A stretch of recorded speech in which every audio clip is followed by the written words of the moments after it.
Comme annoncé dans les titres, la modernisation de l'administration fiscale. Il y a quelques semaines, le chef de l'État assistait au lancement des numéros d'identification fiscale permanents. Depuis, le bureau de coordination est devenu un passage obligé de tous les opérateurs économiques. La réforme produit des résultats, mais certains opérateurs se font toujours attendre. On fait le point tout de suite avec Alia Kamara. Les clients sont d'abord reçus ici, à l'accueil pour les premières informations. Ces renseignements sont recueillis dans un cahier appelé registre fiscal. Le client est ensuite orienté vers le bureau qui correspond à sa demande. Il est 14h32 lorsque Imourana Chérif se présente à l'accueil pour la régularisation de la situation fiscale de son entreprise. Autrefois soumis à quelques tracasseries dans la démarche de paiement de son impôt, il voit dans la mise en place de ce bureau un raccourci avantageux. L'accueil a été bien passé.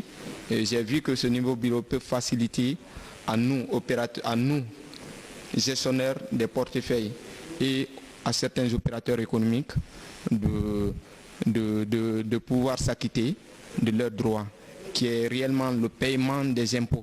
Et le contribuable aussi, ça peut faciliter à d'autres contribuables de ne pas faire le tour, parce que quand on est là, on a tout, et que le service aussi est fiable. Du 21 janvier 2019, date de son lancement, au 8 mars, soit 51 jours après, l'État a mobilisé plus de 631 milliards de francs guinéens à travers cette plateforme. Une belle performance, même si tous les opérateurs ne se sont pas encore présentés. Il y a eu un communiqué conjoint signé par le directeur national des impôts et le directeur général des douanes.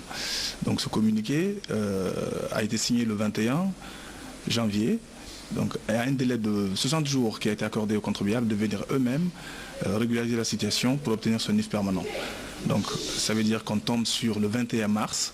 Donc, le 21 mars, tout contribuable qui ne viendra pas se régulariser ne pourra pas opérer dans les différents régis, ne pourra pas faire ses opérations douanières, ne pourra pas postuler à une proposition de marché public, ne pourra pas aller au trésor pour suivre ses dossiers au niveau de la chaîne de dépenses.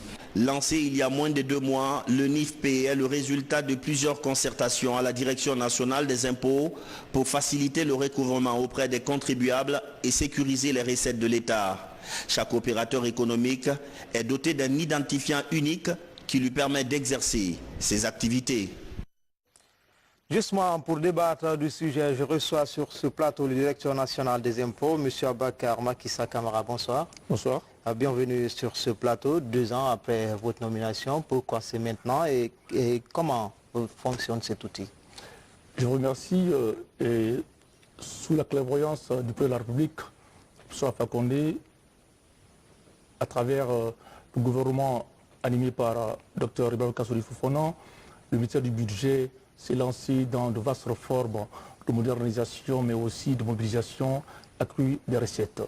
C'est dans ce contexte-là que nous devions engager des analyses mais aussi des diagnostics qui ont abouti à des constats qui ont fait apparaître quelques zones de difficultés liées à la gestion du NIF ancien mais aussi au renforcement de notre procédure de gestion, mais aussi et la prise en charge systématique des outils techniques devant soutenir nos actions de réforme.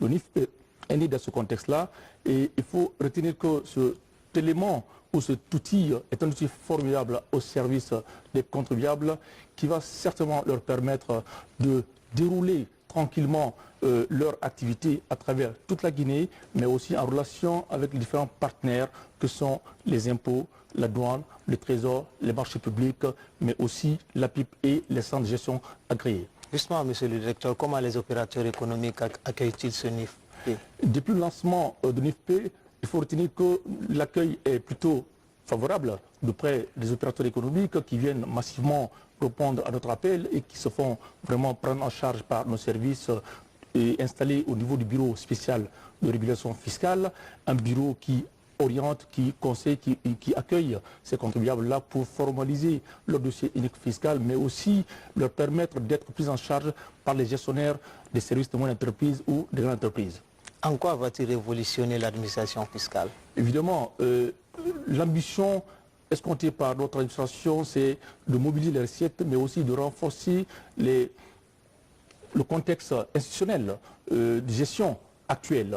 Et c'est pourquoi le ministre du Budget, Ismaël Gabaté, nous a instruit de mettre en œuvre toutes les procédures nécessaires pour que le NIFP soit un outil indispensable au service des contribuables qui, aujourd'hui, accueillent favorablement cet élément-là. Nous invitons à l'occasion tous les contribuables à venir massivement avant la date butoir du 28 mars 2019 pour se faire régulariser. Parce que, passé ce délai, aucun contribuable ne pourra exercer en relation avec les impôts, en relation avec le Trésor, en relation avec la douane, mais aussi ne peut pas être pris en charge fiscalement au niveau de notre administration.